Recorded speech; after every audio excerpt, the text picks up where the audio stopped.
Now, imagine your pregnant wife, the one you think you fooled, is already on board, waiting for you in the back of the cabin. This is the story of a billionaire who learned at 40,000 feet that payback has no altitude limit. He imagined the taste of vintage Dom Perignon, the warmth of the tropical sun, and the victory of having it all. But some secrets have a way of taking their own flight. He was about to learn that at 40,000 feet, there is nowhere to run when the woman you've wronged is not only the mother of your unborn child, but also the architect of your downfall. The black Escalade glided through the private gates of Teterboro Airport with the hushed deference reserved for royalty or immense wealth. A man who didn't just own time, but commanded it. He was 48, with a mane of silver-streaked dark hair, a jawline that had defied the years, and eyes the color of cold steel that held a glint of perpetual conquest. Her laughter, a tinkling sound he'd found intoxicating for the past 6 months, filled the space. She ran a perfectly manicured hand through her blonde hair, a gesture that was both nervous and theatrical. The aircraft, a Gulfstream G650ER registered as N9AB, was his pride and joy, a $65 million testament to his dominance in the world of green technology and aggressive corporate acquisition. "Get used to it, darling," Arthur murmured, his voice a low rumble. He placed a hand on her knee, his thumb drawing slow, proprietary circles. "This is our world now." The words tasted like honey and power on his tongue. Blackwood Industries had revolutionized energy storage, making him not just rich, but revered. He pictured her back in their palatial Greenwich estate, probably overseeing the final touches on the nursery. She was 7 months pregnant with their first child, a son. He should have been there. Eleonora was brilliant, poised, and the bedrock upon which he'd built his success. She was his partner in every sense of the word, a woman of old money and sharp intellect who had seen his potential when he was just an ambitious upstart. But she had become predictable. Her quiet strength, once a comfort, now felt like a judgment. Her pregnancy, which should have been a joy, had instead felt like the closing of a chapter, the final nail in the coffin of his youth and freedom. He was just Arthur Blackwood, the master of the universe. The Escalade stopped at the foot of the jet stairs. A uniformed flight attendant, a pleasant-faced woman named Sarah, greeted them with a practiced smile. "Good evening, Mr. Blackwood, Miss Vance. Welcome aboard." Arthur nodded curtly, his hand on the small of Katrina's back, guiding her up the stairs. The air was cool and smelled faintly of leather and clean air, a sterile perfection he controlled. "Champagne?" he offered, gesturing to the crystal flutes already waiting in a silver bucket. She kicked off her Christian Louboutin heels and wiggled her toes, a picture of carefree indulgence. She was playing a role, the pampered mistress, and she was playing it exceptionally well. She was a junior marketing executive at a rival firm, and her ambition was as naked and appealing as her smile. As he popped the cork on the Dom Perignon, the sound echoing softly in the cabin, he allowed himself a moment of pure, unadulterated triumph. He was meeting with Alastair Sterling, a reclusive British magnate, to finalize a merger that would create an energy behemoth. The private island resort was a neutral, luxurious ground for the final handshake. The lie had slipped from his lips as easily as breathing. He poured the bubbling liquid, the pale gold catching the soft cabin light. "To new horizons," he said, his voice smooth as silk. "To us," she cooed, her blue eyes sparkling. They clinked their glasses. The jet's doors were sealed with a pneumatic hiss, shutting out the world. Everything was in its right place. The destination was paradise. He was Icarus, but he had built his wings from carbon fiber and titanium, and he had no intention of flying too close to the sun. Below them, the lights of the city sprawled like a carpet of scattered diamonds. It was perfect. The climb to 41,000 feet was a smooth and silent affair, a testament to the Gulfstream's engineering. She listened with rapt attention, her head tilted, her lips parted in a mixture of awe and arousal. "And that's how I ended up owning the patent for the entire hydrocell line," he concluded, allowing a small, self-satisfied smile to play on his lips. "You're a shark, Artie," Katrina said, her voice breathy. "A beautiful, brilliant shark." She leaned across the console between them, intending to kiss him. It was at that precise moment that a soft, feminine voice cut through the cabin's quiet hum. "He certainly is, though I always thought of him as more of a wolf." The voice was not Sarah's, the flight attendant. Arthur froze, the champagne flute halfway to his lips. His blood ran cold. Further back, past the galley, was a more private stateroom with a divan that converted into a bed. From the shadows of this aft section, a figure emerged. She wore no makeup, but she didn't need any. Her beauty was of a different kind than Katrina's. "Eleonora," Arthur breathed, his voice a strangled whisper. "What? How are you here?" Katrina stared, her mouth agape. She looked from Arthur's horrified expression to the serene pregnant woman who had appeared as if by apparition. She didn't so much as glance at Katrina, a dismissal more profound than any insult. "The Maldives, I hear, are lovely this time of year." He scrambled for an explanation, a foothold, but his mind was a slick surface of panic. How had she known? Alistair Sterling, Eleonora's eyebrow arched slightly. She finally allowed her gaze to drift to Katrina, a quick, dismissive scan that took in the too bright dress, the shocked expression, the aura of being wildly out of her depth. Katrina visibly flinched and shrank back in her seat, suddenly looking less like a seductive siren and more like a child caught playing dress-up in her mother's clothes. "Eleonora, please," Arthur began, his voice low and urgent. "This isn't the time or the place." 40,000 feet up. Sarah, the flight attendant, appeared at that moment, her face a carefully blank mask.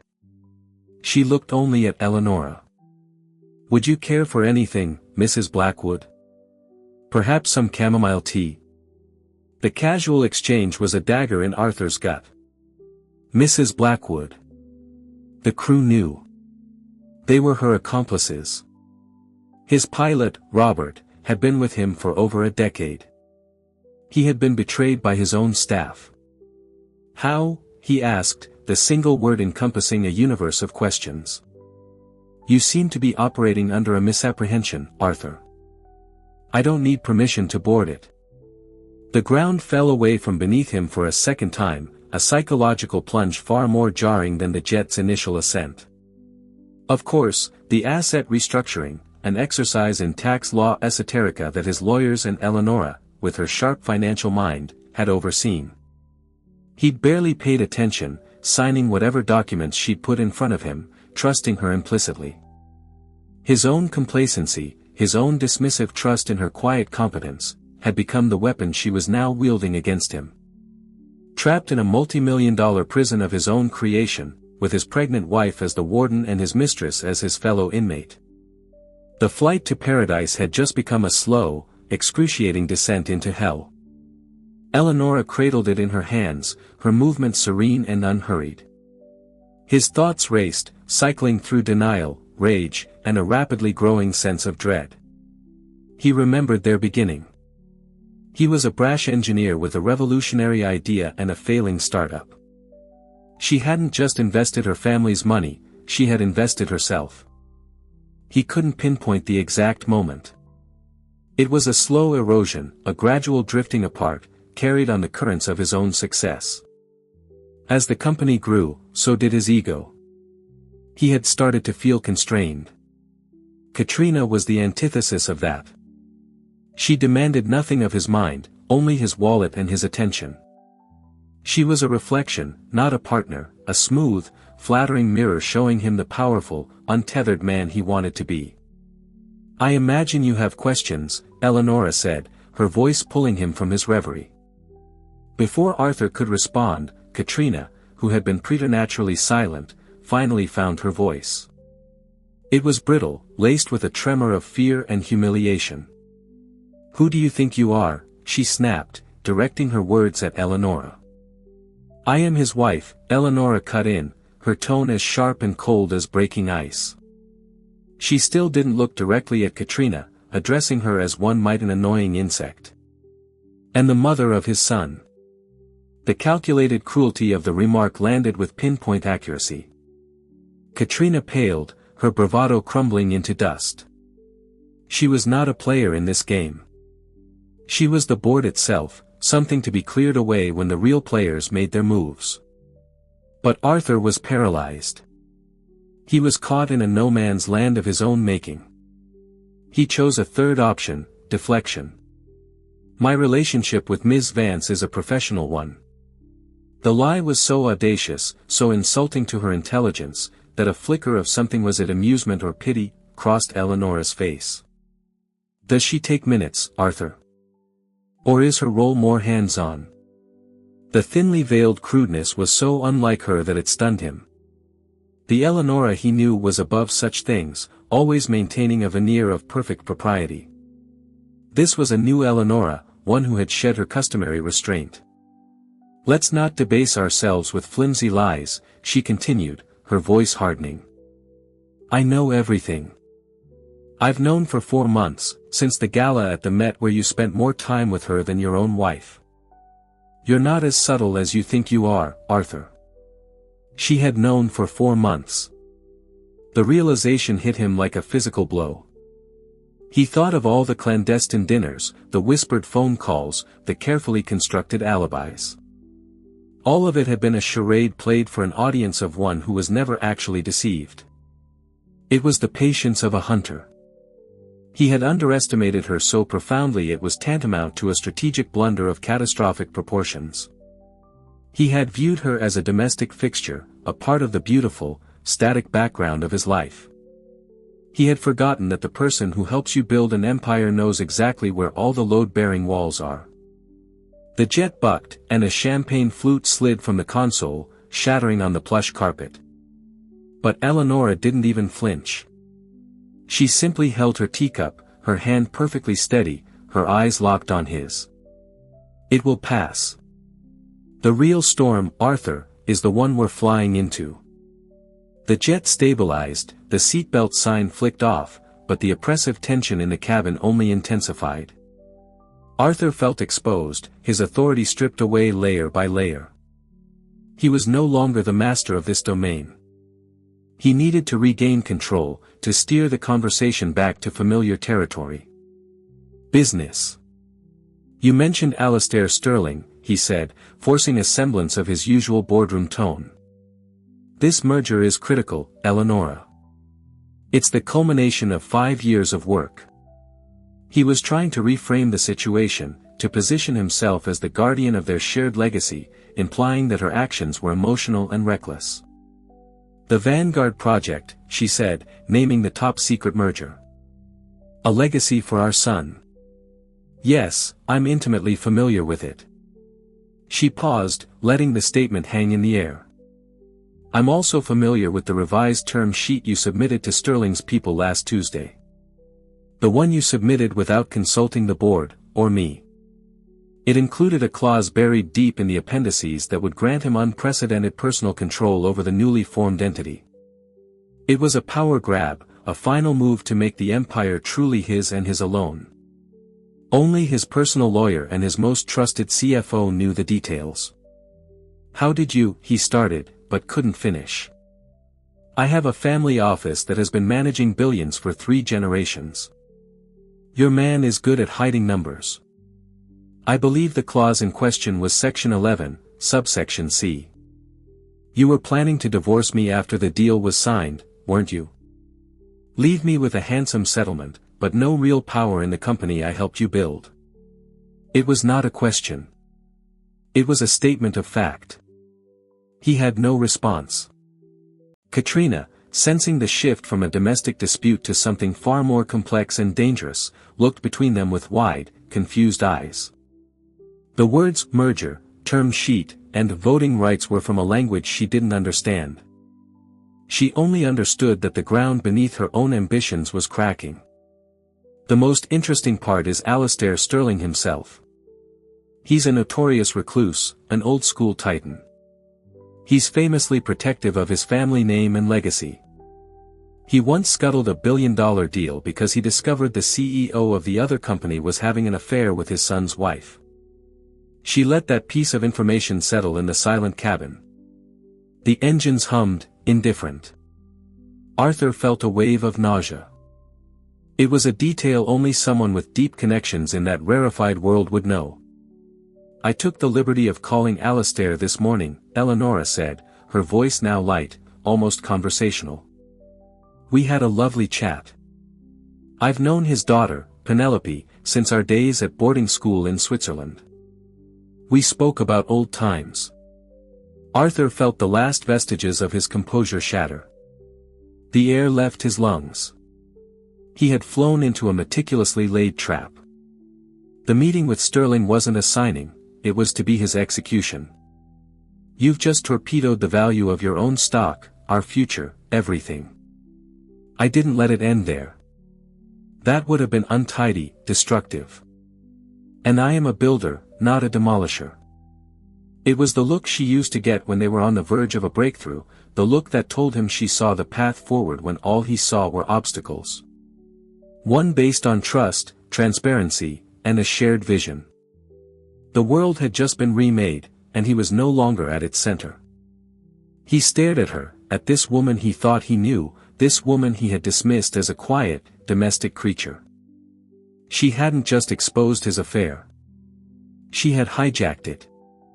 She had stolen his company, his legacy, his future right out from under him, all while smiling politely and sipping chamomile tea. The wolf had been caught in a trap of his own making, and he was still 30,000 feet from the ground. The silence that followed Eleonora's revelation was heavier than the weight of the atmosphere outside. It was a vacuum, sucking all the air and arrogance out of Arthur.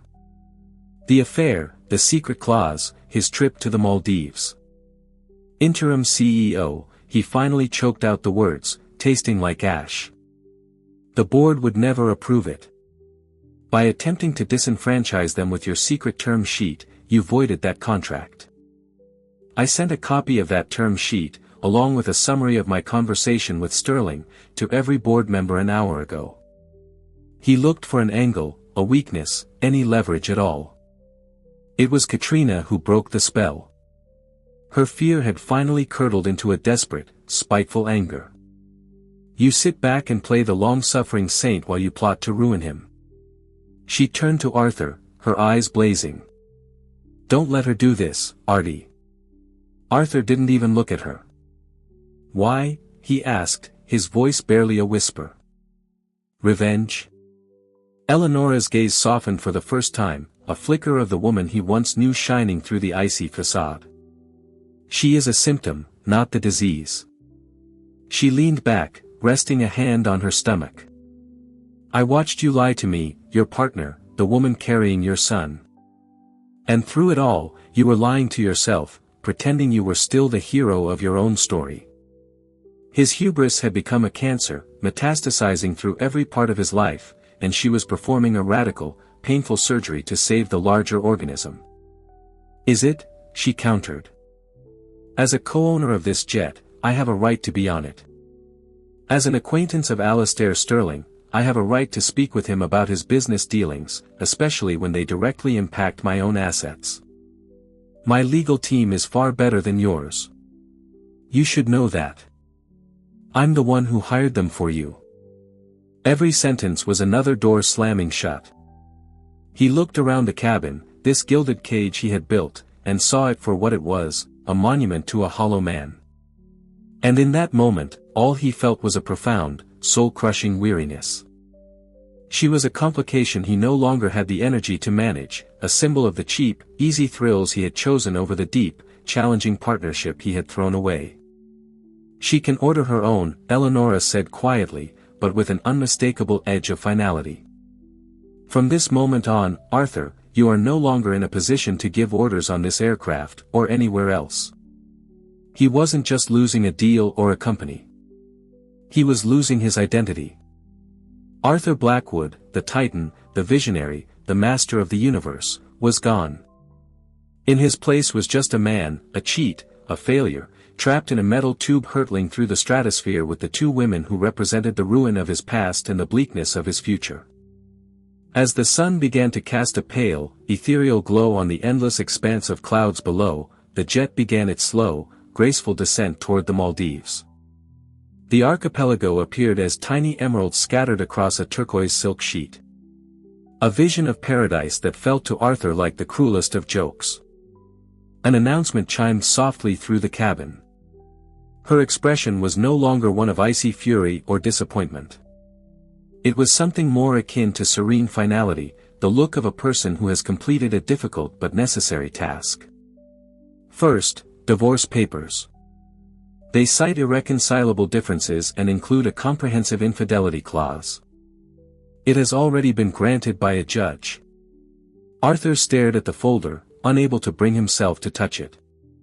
As per the company bylaws, which I helped write, you'll recall, a majority vote of the board is sufficient for suspension. I secured that vote 3 hours ago via email. He finally looked up from the folder, his eyes meeting hers. The steel was gone from his gaze, replaced by a dawning, desperate horror. Eleonora, you can't. The company, it's my name. The company will survive. It may even thrive under leadership that values collaboration over tyranny. This was far beyond a jilted wife getting her revenge. This was a corporate execution, and she was nothing but collateral damage. Arthur's head snapped up. However, the villa at the Cheval Blanc Rantilly Resort has been paid for a week. I saw no reason for it to go to waste. You and Ms. Vance can enjoy the amenities. Consider it a severance package. She paused, letting the full, horrific implication of her words sink in. After you disembark, Eleonora continued, this jet will refuel and take me back to New York. So I would advise you to enjoy the prepaid hospitality, because as of this moment, you are a man of very limited means. He was speechless, utterly and completely broken. A brilliant, ruthless stranger who had planned his destruction with the same meticulous care she had once used to plan his success. The pilot's voice came over the intercom, smooth and professional. We should be on the ground in 5 minutes. Another betrayal. Another nail in his coffin. All of it. No, Arthur, Eleonora said, and for the first time, a genuine sadness touched her features. You did this. You made the choices. You signed the papers. You booked the flight. I am simply the consequence. The jet banked, and the full, breathtaking beauty of the atoll filled the window. It was a picture of heaven.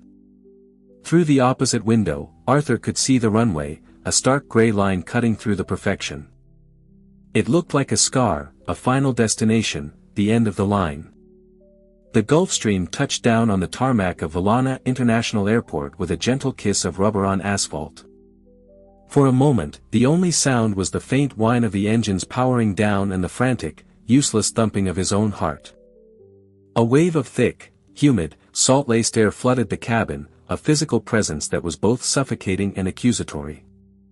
Outside, the Maldivian sun was a brutal, incandescent white, a stark contrast to the encroaching darkness that had enveloped his world. Sarah, the flight attendant, stood at the door, her face a mask of practiced neutrality. Mr. Blackwood, Miss Vance, your water taxi to the resort is waiting. Her voice was even, giving no hint of the colossal drama that had unfolded. It was this professionalism, this adherence to a script that no longer featured him as the lead, that underscored his new irrelevance. Katrina followed, her movements jerky and uncoordinated. She stumbled slightly in her Christian Louboutin heels, the red soles a flash of pathetic defiance. It was the costume of a character whose part had been written out of the play.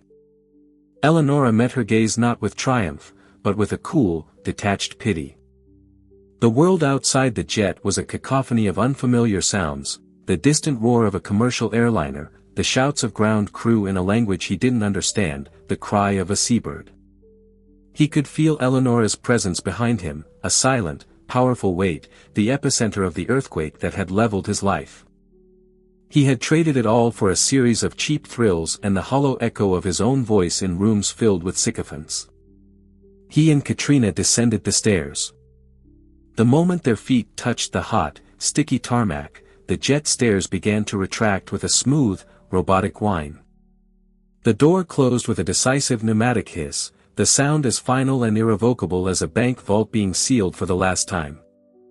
The Gulfstream, his Gulfstream, sat gleaming in the sun, an alien object of immense power and beauty that was no longer his. Ground crew scurried around it, their movements efficient and indifferent. "So what now, Artie?" Katrina's voice was sharp, a shard of glass in the thick air. The pet name was no longer affectionate, it was a sneer. "What was your master plan for this?" "Enjoy the villa," he said, his voice a dead, flat monotone. "Eleonora has paid for it." The mention of his wife's name made Katrina flinch as if struck. "You have nothing, do you?" "We are what we are," he replied, turning away to watch the jet. A man in a crisp white shirt and shorts approached them, holding a clipboard. "Blackwood party?" he asked, his tone bored and functional. The pressure in the air, the tension that had been coiled in every corner, vanished. Sarah approached her, offering a warm, damp towel scented with lavender. Eleonora took the towel, pressing it to her temples. "Just some fruit and water, please, Sarah," she said, a genuine smile finally reaching her eyes. "Thank you for everything." "It was my pleasure, ma'am," the flight attendant replied, her voice filled with a quiet, respectful loyalty that Arthur's money could never buy. Eleonora placed a protective hand on her belly. She hadn't screamed or cried. Instead, a strange, preternatural calm had descended upon her. What remained was a hollow shell, a monument to his own ego. It was a swift, necessary amputation to save the body of their life's work and to build a wall around the future of their son. As the jet taxied back toward the runway, she looked out the window. They were shrinking, becoming insignificant footnotes to the breathtaking landscape. Sadness for the man Arthur used to be, for the love they had once shared, and for the dream that had died, not with a bang, but with the quiet click of a closing jet door. You do not regret escaping a burning building. Instead, with a quiet, deliberate motion, she reached over and pulled down the window shade, shutting out the past. "Sarah," she called out, her voice clear and steady. "Could you please bring me the flight plan? I'd like to review our course for New York." 5 years later, the name on the gleaming tower wasn't Blackwood, but Vanguard Future. In the front row, her 4-year-old son, Julian, watched with wide, curious eyes, his hand held securely by his grandmother. "They loved you," he said, handing her a bottle of water. Julian nearly jumped out of his seat. She smiled, a real, unguarded smile. "He's the reason for all of this." Together, they walked out, their conversation turning from quarterly reports to plans for their son's upcoming 5th birthday. Far away, in a quiet classroom, Arthur Blackwood taught introductory engineering at a community college. He lived modestly, the ghosts of his former life a constant, humbling companion. He had lost an empire, but in the quiet solitude, he was slowly, painfully, finding a man worth being. Eleanor's journey wasn't about revenge, it was a masterclass in resilience and rebuilding.